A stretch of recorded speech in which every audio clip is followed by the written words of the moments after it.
Good morning all of you. BSc part first में physical chemistry की unit fourth chemical kinetics चल रही थी। उसमें हमने इससे पहले वाली क्लास में पढ़ी थी, इसमें जो हाफ लाइफ होती है, मीन लाइफ होती है, वो पढ़ी थी। और उसके साथ में रेडियो एक्टिव डीके को पढ़ा था। रेडियो सक्रिय विघटन होता है हिंदी में उसका नाम, रेडियो एक्टिव डीके। और रेडियो एक्टिव डीके जो रिएक्शंस होती हैं वो सारी फर्स्ट ऑर्डर की काइनेटिक्स को फॉलो करती हैं। फर्स्ट ऑर्डर की काइनेटिक्स को फॉलो करते हैं इस कारण से उसकी जो हाफ लाइफ आई थी, रेट कांस्टेंट आया था, मीन लाइफ आई थी यानी एवरेज लाइफ, ये सब फर्स्ट ऑर्डर रिएक्शन की जैसे होते हैं, सेम टू सेम। डिफरेंस कहाँ होता है इसमें, एक तो रिएक्टेंट की जो कंसंट्रेशन होती है वहाँ ए होती है, वहाँ पे ये एन नोट की फॉर्म में लिखी जाती है। फर्स्ट ऑर्डर रिएक्शन में प्रोडक्ट की कंसंट्रेशन अक्स आती है, वहाँ पे रेडियो एक्टिव रिएक्शंस में एन लिखी जाती है। और फर्स्ट ऑर्डर रिएक्शन में जहाँ रेट कांस्टेंट के आता है, वहाँ पे रेडियो एक्टिव डीके रिएक्शन में रेट कांस्टेंट लैम्डा आता है। सिर्फ ये जो होता है कि K1 की जगह आ जाएगा इसमें लैम्डा, एन नोट की जगह इसमें सॉरी यहाँ पे आता है रिएक्टेंट कंसंट्रेशन ए, इसकी जगह आता है एन नोट, प्रोडक्ट कंसंट्रेशन की जगह आता है यहाँ पे एन। बाकी सारा का सारा क्या था, सेम आया था। सिर्फ इनकी जगह ये कर देते ना, ये करते ही वहाँ पे फर्स्ट ऑर्डर रिएक्शन है वो किस में चेंज हो जाती है, रेडियो एक्टिव डीके रिएक्शन में चेंज हो जाएगी। यहाँ तक हमने इससे पहले वाली क्लास में पढ़ लिया था। आज हम स्टार्ट करेंगे, इसमें नेक्स्ट है थ्योरीज ऑफ केमिकल काइनेटिक्स। जो अपन केमिकल काइनेटिक्स पढ़ रहे हैं, यूनिट 4 पढ़ रहे हैं बीएससी फर्स्ट ईयर की, उसकी में केमिकल काइनेटिक्स को एक्सप्लेन करने के लिए कुछ थ्योरी दी गई थी। उसमें एक थी कोलिजन थ्योरी, सेकंड थ्योरी थी आपकी आर्हेनियस की थ्योरी। तो अपने को पहले पढ़नी है आर्हेनियस की थ्योरी, उसके बाद में पढ़ेंगे हम कोलिजन थ्योरी। तो थ्योरीज ऑफ केमिकल काइनेटिक्स में फर्स्ट जो थ्योरी है, इसमें हम लिखेंगे कि इसमें दो थ्योरीज है, उसमें से फर्स्ट रहेगी इसमें आर्हेनियस की। आर्हेनियस इसमें साइंटिस्ट का नाम है आर्हेनियस थ्योरी, ये आर्हेनियस का सिद्धांत। आर्हेनियस ने अपनी थ्योरी में क्या बताया था, वही इसका अदर नेम है। इस थ्योरी का एक नाम और है, उसे हम बोलेंगे effect of temperature, effect of temperature on reaction rate या फिर एक्टिवेशन एनर्जी। तो आर्हेनियस की जो थ्योरी है उसमें रिएक्शन की एक्टिवेशन एनर्जी यानी सक्रियण ऊर्जा पर ताप का प्रभाव और रिएक्शन के रेट पर ताप का क्या प्रभाव पड़ता है, इसके बारे में बताया गया है। इस कारण से आर्हेनियस थ्योरी का जो सेकंड नाम है, अदर नेम है, वो लिखे जाएंगे effect of temperature on reaction rate या फिर effect of temperature on activation energy, इसी के अदर नाम आ जाए। अब आर्हेनियस इसमें क्या था, साइंटिस्ट का नाम था। आर्हेनियस ने क्या बताया अपनी रिएक्शन में, आर्हेनियस ने ये बताया अपनी थ्योरी में, यदि हम किसी रिएक्शन का टेम्परेचर है वो 10 डिग्री सेंटीग्रेड इंक्रीज कर देते हैं तो रिएक्शन का जो रेट है वो 2 या 3 गुना बढ़ जाता है, 2 या 3 टाइम्स इंक्रीज हो जाता है। ये था इसका स्टेटमेंट। तो आर्हेनियस ने अपने थ्योरी में ये बताया कि यदि किसी रिएक्शन का टेम्परेचर हम 10 डिग्री सेंटीग्रेड इंक्रीज कर देते हैं तो उस रिएक्शन का रेट वो 2 या 3 टाइम्स इंक्रीज हो जाता है। क्यों, क्योंकि टेम्परेचर इंक्रीज करने से जो रिएक्शन में रिएक्टेंट मॉलिक्यूल होते हैं उनके बीच में नंबर ऑफ कोलिजन, टक्करों की संख्या बढ़ती है। टक्करों की संख्या बढ़ने से उनकी एक्टिवेशन एनर्जी है उनको ज़्यादा मिल जाती है। ठीक है, इस कारण से एक्टिवेशन एनर्जी इजीली मिल गई टक्कर होने से। कब हुई टक्कर ज्यादा, जब हमने टेम्परेचर को 10 डिग्री सेंटीग्रेड इंक्रीज किया। अब ये नहीं कि सभी का 10 डिग्री सेंटीग्रेड ही इंक्रीज हो, तो इसने एक एवरेज वैल्यू निकाली है कि किसी रिएक्शन का आप 10 डिग्री से सेंटीग्रेड से कम करोगे, ज्यादा करोगे, तब भी रिएक्शन का तो रेट तो इंक्रीज होगा ही। वो तो इतना नहीं होगा, बस कम ज्यादा हो जाएगा। ये तो इसने एक जनरल फॉर्मूला बताया कि 10 डिग्री सेंटीग्रेड करते हैं तो reaction 10 degree centigrade temperature increase करते हैं, उस टाइम रिएक्शन का रेट है वो 2 या 3 टाइम्स इंक्रीज हो जाते हैं। आगे समझ में। तो इसका स्टेटमेंट क्या लिखना आपको कि यदि किसी रिएक्शन का टेम्परेचर हम 10 डिग्री सेंटीग्रेड इंक्रीज कर देते हैं तो उस रिएक्शन का रेट जो होता है, रेट बोले इस रिएक्शन का जो वेग होता है वह 2 से 3 टाइम्स तक इंक्रीज हो जाए, 2 to 3 लिख देना, 2 to 3 टाइम्स इंक्रीज हो जाता है। 2 और 3 के बीच में होगा मिनिमम 2 और मैक्सिमम 3। अब इसके बाद ये आया कि कुछ रिएक्शंस ऐसी भी थी जिनमें रिएक्शन का टेम्परेचर 10 डिग्री सेंटीग्रेड इंक्रीज कर देने के बाद भी उन रिएक्शन का रेट है वो 1 से भी कम होता है, 1 से भी कम रहता है, डिक्रीज इंक्रीज इतना नहीं हो पाता, इनसे कम होता है। कुछ रिएक्शंस ऐसी थी जिनमें रिएक्शन का जो टेम्परेचर है उसको 10 डिग्री सेंटीग्रेड इंक्रीज करने पे उन रिएक्शन का रेट है वो 6 टाइम्स इंक्रीज हो जाता है ना, 6 गुना बढ़ जाता है। ठीक है, तो ये कुछ अपवाद होते हैं, कुछ रिएक्शंस ऐसी होती हैं जिनमें जो 10 डिग्री सेंटीग्रेड टेम्परेचर इंक्रीज करने पे रिएक्शन का रेट इतना नहीं बढ़ पाता है, 1 से भी कम हो जाता है। और कुछ रिएक्शंस ऐसी होती हैं जिनमें 10 डिग्री सेंटीग्रेड टेम्परेचर इंक्रीज करने पे रिएक्शन का जो रेट होता है वो 6 टाइम तक क्या हो जाता है, इंक्रीज हो जाता है। ये तो अपवाद है, इनको नहीं देखना। उसके बाद जो मोस्ट ऑफ रिएक्शन बच गई जिसमें रिएक्शन का रेट 10 डिग्री सेंटीग्रेड इंक्रीज करने पे रिएक्शन का रेट है 2 to 3 टाइम्स, 2 से 3 गुना तक इंक्रीज हो जाता है, उन्हीं रिएक्शन को ध्यान में रखते हुए आर्हेनियस ने अपना ये सिद्धांत है वो दिया था।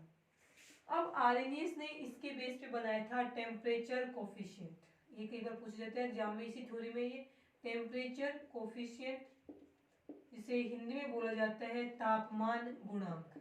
ठीक है, इसमें आता है कि ये बोला है, ये इसकी डेफिनेशन क्या होती है टेम्परेचर कोफिशिएंट, तो इसमें आता है कि टी टेम्परेचर पर जो अपना रेट कांस्टेंट होता है रिएक्शन का, और 10 डिग्री सेंटीग्रेड जो टेम्परेचर इंक्रीज करने के बाद में जो रिएक्शन का रेट कांस्टेंट होता है, उन दोनों का जो रेशियो होता है वो टेम्परेचर कोफिशिएंट के नाम से जाना जाता है, और इसकी वैल्यू 2 या 3 में से कोई भी एक का वो रख सकते हैं। देखो आप मान लीजिए कि रिएक्शन का टेम्परेचर 3 डिग्री सेंटीग्रेड था, उस टाइम उसका रेट कांस्टेंट है उसको हम बोल देंगे केटी था।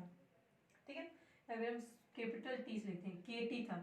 अब मान लीजिए उस रिएक्शन का टेम्परेचर हमने 10 डिग्री सेंटीग्रेड इंक्रीज कर दिया, तो इस रिएक्शन का रेट कांस्टेंट क्या हो जाएगा, केटी प्लस 10 हो जाएगा। अब इन दोनों का जो रेशियो बनता है जिसको हम इस प्रकार से लिखते हैं कि ये और टी टेम्परेचर पे ये, टी टेम्परेचर पे रिएक्शन का रेट कांस्टेंट और 10 डिग्री सेंटीग्रेड टेम्परेचर इंक्रीज करने के बाद में रिएक्शन का जो रेट कांस्टेंट बनता है, इन दोनों का रेशियो है वो टेम्परेचर कोफिशिएंट के नाम से जाना जाता है। इसे हम क्या लिखते हैं, गामा से लिखते हैं। इसकी वैल्यू जनरली 2 से लेके 3 के बीच में पाई जाएगी, और अगर यदि आपको क्वेश्चन सोल्व करना दिया हुआ हो उसमें ये वैल्यू दी हुई हो टेम्परेचर कोफिशिएंट की, तब तो वही रखनी है, और नहीं दी हुई हो तो हम किसका यूज करेंगे, 2 को कंसिडर करेंगे। इफ नॉट गिवन है तो हम 2 मानेंगे, और यदि दी हुई है 2 और 3 के बीच की दी हुई है कुछ वैल्यू तो वो रखनी है, और यदि नहीं दी हुई है उस टाइम अपने को क्या करना है, 2 को कंसिडर करना है, 2 मानना है टेम्परेचर कोफिशिएंट। ये फॉर्मूला आप याद रखोगे। ठीक है, ये हो जाएगा, आगे समझ में।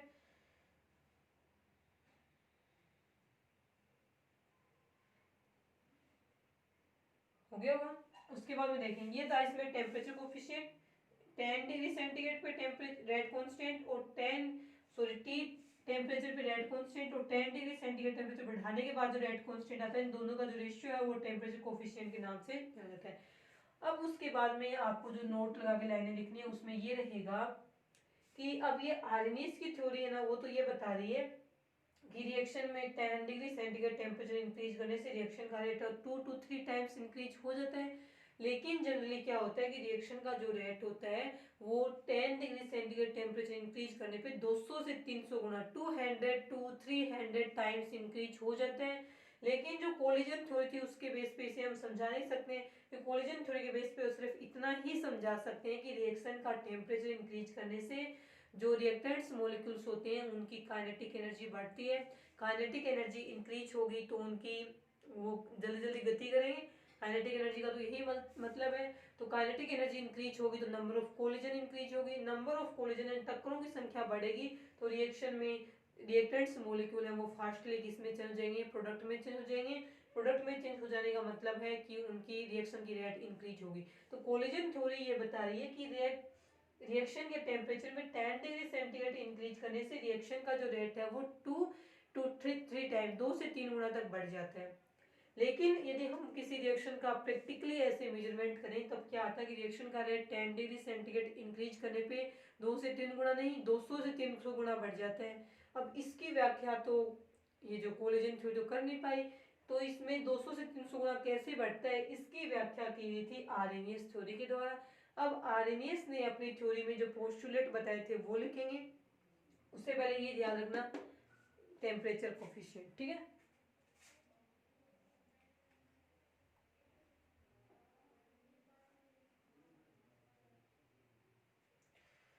है, अब देखें आर्हेनियस थ्योरी के जो पोस्टुलेट्स हैं वो देखें क्या रहेंगे। आर्हेनियस ने क्या क्या बताया था अपने सिद्धांत में, देखें आप देखें आर्हेनियस थ्योरी का एक मोस्ट इंपोर्टेंट स्टेटमेंट है,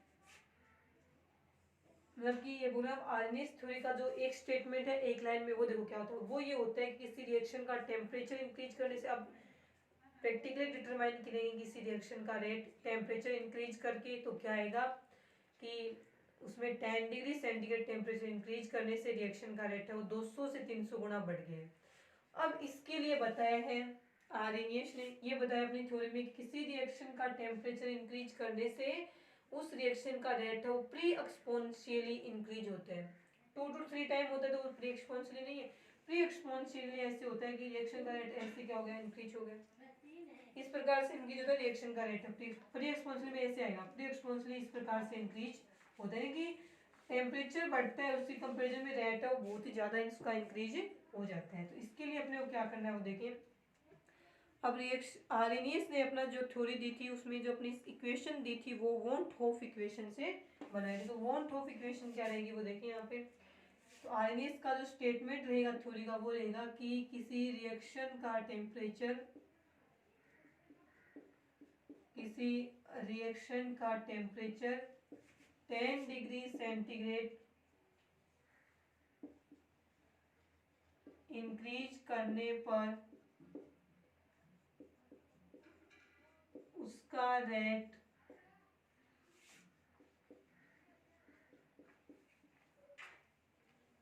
प्री एक्सपोनेंशियली, यानी इसको हम बोलते हैं हिंदी में चरघातांकी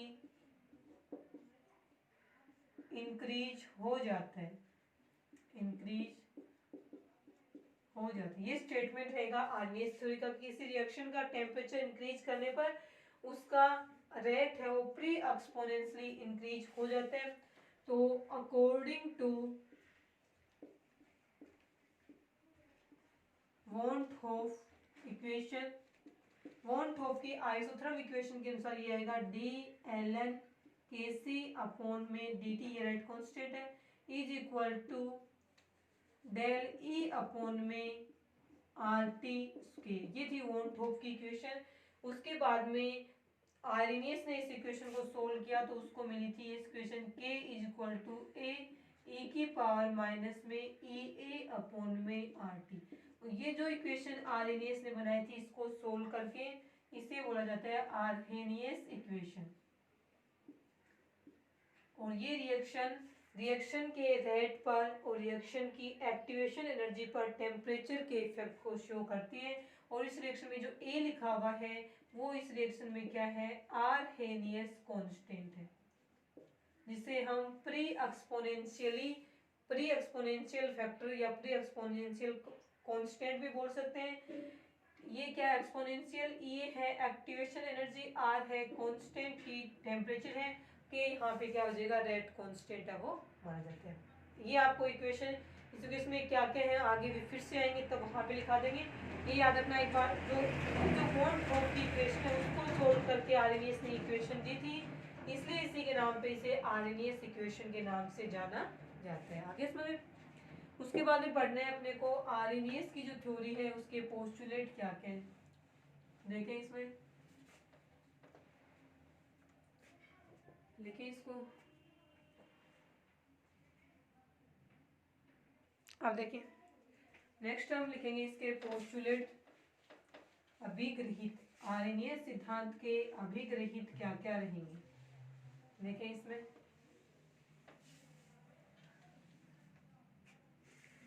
तो आर्हेनियस सिद्धांत के अभिग्रहित की रिएक्शन का रेट टेम्परेचर से किस प्रकार से इफेक्टेड होता है, किस प्रकार से प्रोडक्ट बनते हैं रिएक्शन में, इन सभी को बताने के लिए आर्हेनियस ने 4-5 लाइनें बस बोल दी थी। उन्हीं लाइनों को आर्हेनियस के पोस्टुलेट के नाम से हम जानते हैं। फर्स्ट जो इसका पोस्टुलेट जिसको हम बोल सकते हैं अभिग्रहित,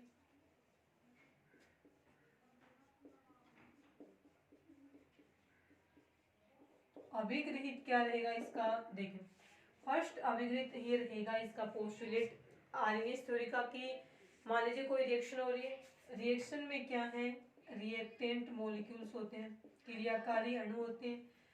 तो एक रिएक्शन में बहुत सारे रिएक्टेंट्स मॉलिक्यूल हैं, उन सभी रिएक्टेंट्स मॉलिक्यूल्स की जो एनर्जी होती है वो इक्वल नहीं होती है। तो फर्स्ट पोस्टुलेट को आपको किस प्रकार से लिखना है कि एक रिएक्शन हो रही है तो उस किसी रिएक्शन के क्रियाकारी अणुओं की, सभी क्रियाकारी अणुओं की ऊर्जा समान नहीं होती है। सेकंड में आता है कि कुछ क्रियाकारी अणुओं की ऊर्जा सक्रियण ऊर्जा से कम तथा कुछ की सक्रियण ऊर्जा से ज्यादा होती है। ठीक है, तो फर्स्ट पोस्टुलेट रहेगा कि किसी रिएक्शन में उपस्थित सभी क्रियाकारी अणुओं की ऊर्जा समान नहीं होती है। दूसरा जो इसका अभिक्रित रहेगा वो ये रहेगा कि क्रियाकारी अणुओं में से कुछ क्रियाकारी या रिएक्टेंट अणुओं की संख्या है, रिएक्टेंट अणुओं की ऊर्जा है वो सक्रियण ऊर्जा से कम होती है। कुछ ऐसे होते हैं जिनकी सक्रियण ऊर्जा के बराबर होती है। कुछ मॉलिक्यूल्स ऐसे होती है रिएक्टेंट के जिनकी ऊर्जा सक्रियण ऊर्जा से ज्यादा होती है। दूसरा हो गया। तीसरे में अब सक्रियण ऊर्जा नाम आ गया, तो ये सक्रियण ऊर्जा है क्या वो देखेंगे यहाँ पे। तो सक्रियण ऊर्जा को हम इंग्लिश में क्या बोलेंगे, एक्टिवेशन एनर्जी।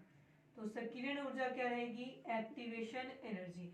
ये क्या होती है कि ऊर्जा की या एनर्जी की वह मिनिमम वैल्यू, ऊर्जा का वह न्यूनतम मान जिससे कम ऊर्जा होने पे रिएक्टेंट्स मॉलिक्यूल है वो प्रोडक्ट में चेंज नहीं हो पाते हैं, उस ऊर्जा के मिनिमम उस वैल्यू को हम एक्टिवेशन एनर्जी या सक्रियण ऊर्जा के नाम से जानते हैं। वापस सुनिए एक बार कि किसी रिएक्शन या अभिक्रिया में उपस्थित क्रियाकारी अणु या रिएक्टेंट मॉलिक्यूल्स की वह मिनिमम ऊर्जा या उनकी ऊर्जा का वह मिनिमम मात्रा जिससे कम ऊर्जा हो, मिनिमम मान लीजिए माने के हो, मिनिमम एनर्जी ई है, यदि इससे कम एनर्जी है रिएक्टेंट्स मॉलिक्यूल की तो वो प्रोडक्ट में चेंज नहीं हो पाते हैं।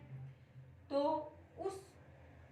उस मिनिमम मात्रा जो हमने डिसाइड की है कि इतनी होगी तब तो ये मॉलिक्यूल्स और प्रोडक्ट में चेंज हो जाएंगे। लेकिन यदि रिएक्टेंट्स मॉलिक्यूल की एनर्जी इस मिनिमम वैल्यू से भी कम है तो वो प्रोडक्ट में चेंज नहीं हो पाते हैं। तो ऊर्जा के इस न्यूनतम मान को या मिनिमम वैल्यू को एक्टिवेशन एनर्जी या सक्रियण ऊर्जा कहा जाता है। तो आप लिख लो कुछ जैसे कि क्रियाकारी अणुओं की वह न्यूनतम ऊर्जा जिससे कम ऊर्जा होने पर क्रियाकारी अणु उत्पाद में परिवर्तित नहीं हो पाते, वह ऊर्जा उनकी सक्रियण ऊर्जा कहलाती है। इस प्रकार से लिख सकते हो कि क्रियाकारी अणुओं की वह न्यूनतम ऊर्जा जो कि उनको उत्पाद में बदलने के लिए, प्रोडक्ट में चेंज होने के लिए आवश्यक होती है, वो क्या कहलाएगी, सक्रियण ऊर्जा कहलाती है। दोनों में से कोई भी परिभाषा लिखो, दोनों ही कह रहेंगी सही है, दोनों ही परिभाषा। तीसरा पोस्टुलेट हो गया। उसके बाद में फोर्थ पोस्टुलेट इसमें यह आएगा कि जो सक्रियण ऊर्जा होती है, एक्टिवेशन एनर्जी, तो क्रिया जो रिएक्शन हो रही है अपनी उसमें क्रियाकारी अणुओं की, वे क्रियाकारी अणु जिनकी सक्रियण ऊर्जा जिनकी ऊर्जा, वे क्रियाकारी अणु, सभी क्रियाकारी अणुओं में से वे क्रियाकारी अणु जिनकी ऊर्जा, सक्रियण ऊर्जा को हम ई ए से लिख देते हैं। यहाँ पे ई ए का मतलब है एक्टिवेशन एनर्जी।